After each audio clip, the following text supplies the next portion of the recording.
বিভিন্ন গ্রহে বছরের ব্যাপ্তি বিভিন্ন রকম কেন? আমাদের সূর্যকে ৮টি গ্রহ প্রদক্ষিণ করে।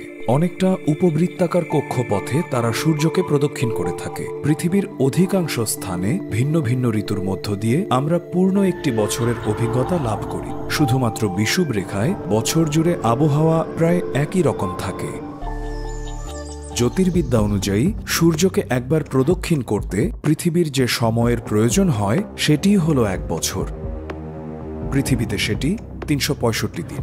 সূর্য থেকে আমাদের দূরত্বের সঙ্গে এর সম্পর্ক রয়েছে। এটা এত দূরে যে আমাদের গ্রহকে একবার প্রদক্ষিণ শেষ করতে ৯৫০ মিলিয়ন কিলোমিটার পথ পাড়ি দিতে হয়। গ্রহগুলোর তুলনায় আকারে বিশাল সূর্য ব্যাপক পরিমাণে মাধ্যাকর্ষণ বল নিঃসরণ করে। এই অবস্থায় নিজ কক্ষপথে স্থিতিশীল থাকতে পৃথিবীকে অবশ্যই একটি নির্দিষ্ট গতিতে সূর্যকে প্রদক্ষিণ করতে হয়, প্রতি সেকেন্ডে ৩০ কিলোমিটার বেগে।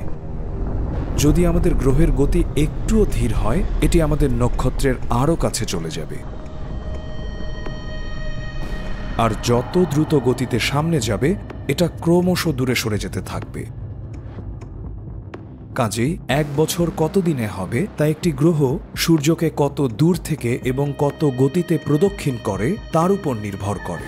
আমাদের ৮টি গ্রহের মধ্যে সূর্যের সবচেয়ে কাছে বুধ।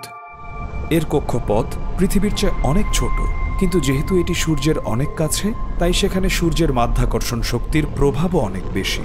বুধকে গতিপথ বজায় রাখতে হলে সূর্যকে দ্রুত গতিতে প্রদক্ষিণ করতে হয়। কাজেই বুধ গ্রহকে বেশি গতিতে কম দূরত্ব অতিক্রম করতে হয়। অর্থাৎ বুধ গ্রহে ১ বছর ৮৮ দিনেই শেষ হয়। একটি গ্রহ সূর্য থেকে যত দূরে অবস্থিত, এর কক্ষপথ তত দীর্ঘ এবং গতি তত ধীর। বিশ্বাস করতে কষ্ট হবে, কিন্তু সবচেয়ে বাইরের দিকে থাকা গ্রহ নেপচুনের ১ বছর আমাদের পৃথিবীর ১৬৫ বছরের সমান।